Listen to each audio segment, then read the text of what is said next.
چیز ہے جو فوڈ انفلیشن، جو کھانے پینے کی چیزیں جو مہنگی ہوئی ہیں، وہ ہمارے دور پہ 16% تھی، آج 40% پہ پہنچ گئی۔ تو اس سے جو عام آدمی ہے، میں پھر سے کہتا ہوں جو سیلریڈ کلاس ہے، پہلے تو مہنگائی میں وہ پسیں گے، ساتھ ساتھ یہ جو انہوں نے چیزیں بڑھائی ہیں، جو انہوں نے امپورٹس کے اوپر جو ان کی غلط پالیسیز تھی، جو نااہلی تھی، اس سے فیکٹریاں بند ہو رہی ہیں۔ ہماری جو ریکارڈ انڈسٹریل پروڈکشن تھی، ہماری جو انڈسٹری اضافی تیزی سے بڑھ رہی تھی، آج وہ منفی پہ چلی گئی ہے۔ جو انڈسٹریز، جو ٹیکسٹائل انڈسٹری، آپ فیصل آباد جا کے دیکھیں، جدھر مزدور نہیں ملتا تھا، آج بے روزگاری شروع ہو گئی ہے۔ ایک طرف بے روزگاری، ایک طرف مہنگائی۔ انٹرسٹ ریٹ انہوں نے ریکارڈ اوپر کر دیے ہیں۔ اس کا مطلب کہ جو بھی آپ کوئی نیا کاروبار شروع کرے گا وہ 100 دفعہ سوچے گا، کیونکہ انٹرسٹ ریٹ اوپر چلے گئے، سود کی شرح اتنی اوپر چلی گئی ہے۔ تو ایک طرف مہنگائی، دوسری طرف بے روزگاری۔ اب میں جو آج میرا اصل آج آپ سے بات چیت کرنے کا مقصد کیا تھا، اب آگے ہم کیا کر رہے ہیں، جا کدھر رہے ہیں؟ میں اس لیے آپ سے کہہ رہا ہوں کہ یہ جو مزید مہنگائی آئی ہے، اور یہ جلدی جلدی انہوں نے کی ہے، شروع میں ان کو سمجھ نہیں آئی کیا کرنا تھا۔ اپنے این آر او کے اوپر انہوں نے وقت گزارا۔ ان کو صرف ایک پڑی ہوئی تھی کہ کس طرح کے ان کے 1100 ارب روپے کے ان کے اوپر کرپشن کیسز تھے وہ ختم ہو۔ ہم ہر سال، ہمارے 3.5 سال کے اندر، ہر سال جو نیب ریکور کرتی تھی چوری کا، وہ 160 ارب روپیہ تھا۔ ہم نے 480 ارب روپیہ اپنے دور میں نیب نے ریکور کیا تھا۔ ہم نے نہیں کیسز بنائے تھے، یہ پرانے کیسز تھے، لیکن ہمارے دور میں نیب پیسے ریکور کر رہی تھی کیونکہ ہم کسی کو بچا نہیں رہے تھے۔ اب 1100 ارب روپے کے جو کرپشن کیس ہیں انہوں نے معاف کروا لیے ہیں۔ تو ایک طرف قوم کی کمر توڑ دی ہے مہنگائی اور بے روزگاری سے، دوسری طرف انہوں نے اپنے کرپشن کے کیسز معاف کروا لیے ہیں، اور تیسری طرف روپیہ ڈالر کے بنسبت 90 روپیہ گرا ہے۔ کہ کبھی پاکستان کی تاریخ میں اتنا زیادہ ڈالر مہنگا نہیں ہوئی اور اتنی تیزی سے روپیہ گرا نہیں ہے۔ تو قوم کے لیے تو کیا ہوا اس سے؟ اگر آپ کی 30,000 روپیہ تنخواہ تھی، آج صرف وہ 20,000 روپے کی 30,000 روپے کی تنخواہ 20,000 کی چیزیں خرید سکتی ہے۔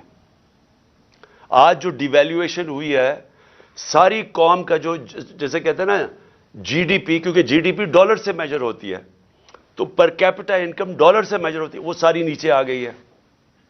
ان کے ہوتے ہوئے جب تقریباً 90 باہر مارکیٹ میں جاؤ تو وہ 100 روپیہ کا بھی سے زیادہ ڈالر مہنگا ہو چکا ہے۔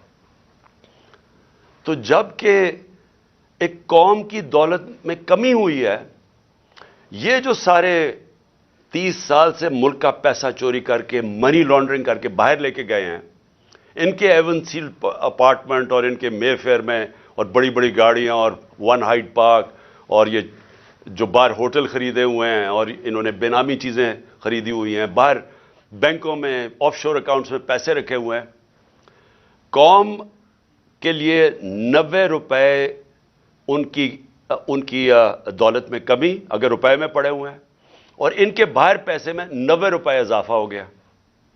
پاکستان کے مقابلے میں ان کے پیسے میں 90 روپے زیادہ امیر ہو گئے ہیں۔ ان کو کوئی فرق نہیں پڑا، اس لیے انہوں نے آتے ساتھ ہی کبھی کوئی پرواہ نہیں کی کہ کیا انہوں نے اگر ان کو سازش کے تحت بٹھائی دیا تھا، کیونکہ عمران خان ملک تباہ کر رہا تھا، تو انہوں نے آ کے کوئی روڈ میپ دینا تھا کہ ہم نے ملک کو کیسے ٹھیک کرنا ہے، کیونکہ یہ تو بڑے تجربہ کار تھے۔ ہم تو جی اسحاق ڈار نے کہا میں روپے کو 200 ڈالر کو نیچے لے کے آؤں گا، میں آئی ایم ایف کو سامنے یہ کر دوں گا، بڑی بڑھ کے ماری، میں تجربہ کار ہوں۔ آج یہ بتائیں کہ انہوں نے ملک سے کیا کیا، اور جو ان کے ہینڈلر لے کے آئے تھے ان سے ذرا پوچھیں کہ آپ نے یہ ملک سے کیا کیا، کون جواب دے؟ آج جو ابھی یہ جو شروعات ہے، ابھی یہ جو 90 روپے ڈالر کے جو گرا ہے، جو روپیہ گرا ہے ڈالر کے مقابلے میں، ابھی اس کی مزید مہنگائی آنی ہے۔ جو ایک تھوڑی ٹائم کے بعد جب آپ کا روپیہ گرتا ہے تو جو باہر سے چیزیں لے کے آتے ہیں وہ ٹائم کے بعد مہنگی ہونی شروع ہوتی ہے۔ تو نہ تو انہوں نے کوئی تیاری کی، نااہلی ان کی یہ ہے کہ انہوں نے غلط فیصلے کر کے ملک کو آج یہاں پہنچا دیا ہے کہ اس طرح کا بجٹ لانا پڑا ہے. اور کوشش کر رہے تھے کہ عارف الوی کے اوپر سارا بوجھ ڈالے. پارلیمنٹ میں بھی نہیں چاہتے تھے کہ ڈبیٹ ہو اس کے اوپر. اس سے کہتے تھے آرڈیننس سائن کرو تاکہ یہ بچ جائیں کہ پارلیمنٹ میں ان کے اپنے لوگ کیا یہ جو بجٹ لے کے آ رہے ہیں وہ کیا بولیں گے اس کے اوپر. قوم کے اوپر سارا بوجھ, خود اپنی کرپشن کے کیسز معاف, اور کوئی آگے راستہ بھی نہیں ہے, روڈ میپ بھی نہیں ہے. میں آخر میں یہی بات کرنا چاہتا ہوں کہ جو بھی ان کے بیکرز ہیں یہ سمجھ جائیں کہ ان کے پاس کوئی اگلا آگے کا راستہ نہیں ہے. یہ اگر سمجھ رہے ہیں کہ اس سے آپ آئی ایم ایف کے ڈالرز آ جائیں گے تو وہ یہ ایسے سمجھیں کہ یہ کینسر کا علاج ڈسپلن سے ہو رہا ہے. تھوڑی دیر کا تھوڑا سا آرام آئے گا, لیکن کینسر جب تک کاٹ کے نکالی نہ جائے یہ کینسر پھیلتی جائے گی, یہ قرضے بڑھتے جائیں گے, آمدنی سکڑتی جا رہی ہے. ہماری ریمیٹنسز جو ہمارے دور میں 17% انکریز کر رہی تھی, ہماری ریمیٹنس میں 17% اضافہ ہو رہا تھا جو 31 ارب پہ پہنچ گئی تھی, وہ ان میں اب 11% کمی آ گئی ہے. تو پہلے تو اضافہ ختم ہوا اور پھر 11% کمی آ گئی ہے. یعنی جو ڈالرز آنے تھے ریمیٹنس سے وہ کم ہو گئے ہیں, ایکسپورٹس گر گئی ہیں ہماری. تو ہمارے پاس تو جو آمدنی ہے وہ تو سکڑتی جا رہی ہے, فیکٹریاں بند ہو رہی ہیں, بے روزگاری بڑھ رہی ہے, لیکن قرضے بڑھتے جا رہے ہیں کیونکہ یہ تو قرضے ہی لیے ہیں نا آئی ایم ایف سے, اور ہم یہ امید رکھ رہے ہیں کہ اور بھی ملٹی نیشنلز قرضے دیں گی. تو وہ تو قرضے ہیں, تو یہ حل تو نہیں ہے. حل کیا ہے؟ حل جو میں تب سے کہہ رہا ہوں, میں نے کوشش بھی کی, اپنی گورنمنٹ خود میں نے ڈیزالو کی اپریل میں الیکشنز کروانے کے لیے, لیکن پورا پلان بنا ہوا تھا کیونکہ فیصلہ ہو گیا تھا عمران خان بہت خطرناک ہے اس ملک کے لیے. تو اس تب سے وہی ابھی بھی حل ہے. اس ملک میں اگر ہم نے صاف اور شفاف الیکشن نہ کروائے, ایک پبلک مینڈیٹ سے گورنمنٹ نہ آئی جو کہ پبلک جس کے پیچھے کھڑی ہو جس گورنمنٹ کے, وہ گورنمنٹ پھر مشکل فیصلے کرے. وہ جو میں کینسر کو کاٹ کے نکالے ملک سے, اسٹرکچرل ریفارمز کرے, جو آج ملک کی ضرورت ہے, رول آف لا قائم کرے, گورننس سسٹم ٹھیک کرے, تب جا کے یہی جو کرائسس ہے یہ ہم فائدے میں اس کو کر سکتے ہیں. یہ جو ہم دلدل میں پھنسے ہوئے ہیں اس میں نکلتے نکلتے ہم ملک کو پوری طرح اٹھا سکتے ہیں. یہ ہمارا فائدہ ہو سکتا ہے کہ ہم اس کرائسس کا, اگر اس کرائسس سے ملک میں اصلاحات کریں. لیکن وہ گورنمنٹ کر سکتی ہے جس کے پاس پبلک پیچھے کھڑی ہو.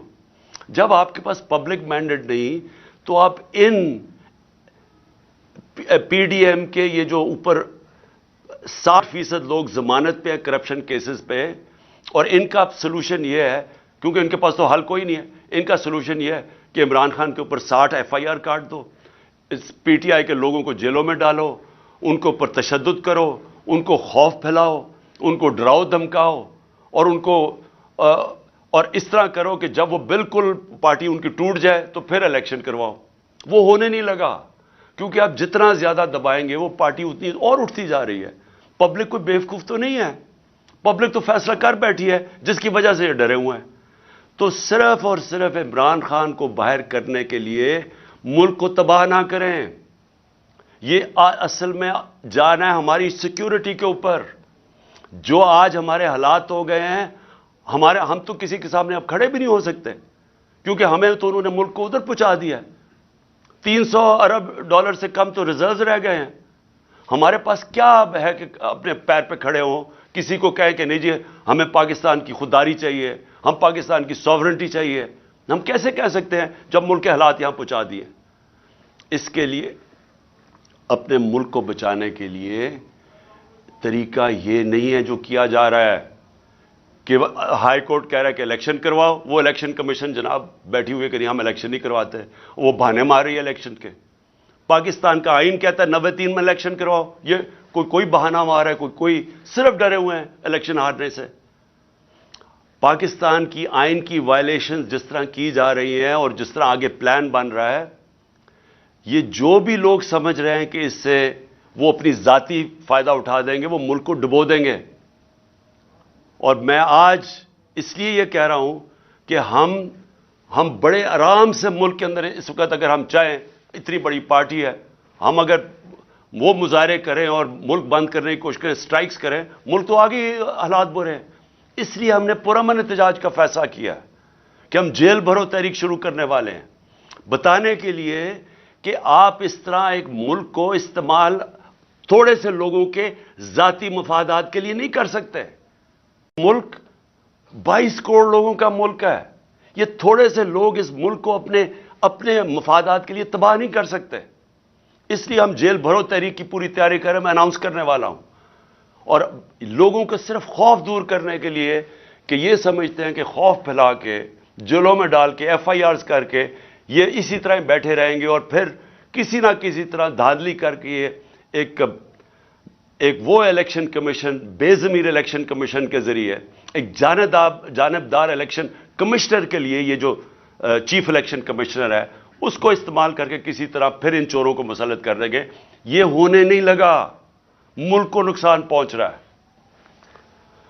اور میں آخر میں اپنی ساری قوم کو کہنا چاہتا ہوں، پھر سے میں ایک بات کہنا چاہتا ہوں اور بات ختم کرتا ہوں کہ دیکھیں، وہ ہم اس موڑ پہ کھڑے ہو گئے ہیں جس کا ہم سب کو خطرہ تھا کہ ایک دن جب سے یہ امپورٹڈ حکومت آئی ہے کہ خدا نہ خواستہ ہم یہاں نہ پہنچ جائیں۔ ہم وہاں پہنچ گئے ہیں۔ ہمارے سامنے اب صرف 2 راستے ہیں۔ ہم چپ کر کے اب انتظار کریں کہ مزید ملک تباہی کی طرف جائے، یا ہم ایک پرامن احتجاج کی تحریک کے اندر سب شامل ہوں اور بتائیں ان کو کہ آئین اور قانون کے بغیر کوئی دنیا کا معاشرہ نہیں چل سکتا۔ دنیا کا معاشرے جتنے بھی ہیں وہ رول آف لا پہ چلتے ہیں، اور رول آف لا آئین ڈیفائن کرتا ہے، اور آئین آپ کو کہتا ہے کہ 90 دن میں الیکشن کروائی جائے۔ اس سے جتنا آپ پیچھے ہٹتے جائیں گے، آپ ملک کو ادھر دھکیلتے جائیں گے، جدھر ملک جس کو کہتے ہیں بنانا ریپبلک، جدھر جنگل کا قانون ہوتا ہے، ادھر ملک کو دھکیلا جا رہا ہے۔ ہم یہ کبھی ہونے نہیں دیں گے۔ اور میں نے صرف اپنے لوگوں کو بھی، سب کو تیار کیا، اپنی قوم کو، کہ ہم ایک پرامن احتجاج کے لیے تیار ہو جائیں، کیونکہ مجھے ابھی تک کوئی نیت نہیں نظر آ رہی ان کی آئین کے اوپر چلتے ہوئے 90 دن میں الیکشن کروانے کی۔ پاکستان زندہ باد۔